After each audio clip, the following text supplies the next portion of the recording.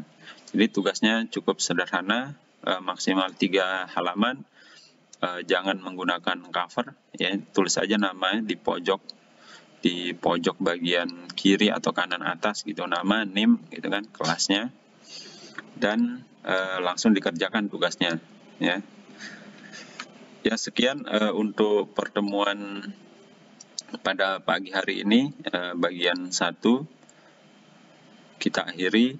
Kalau ada yang ditanyakan itu dapat ditanyakan di kelas virtualnya, ya. Saya akhiri. Wabillahi taufiq wal hidayah. Wassalamualaikum warahmatullahi wabarakatuh.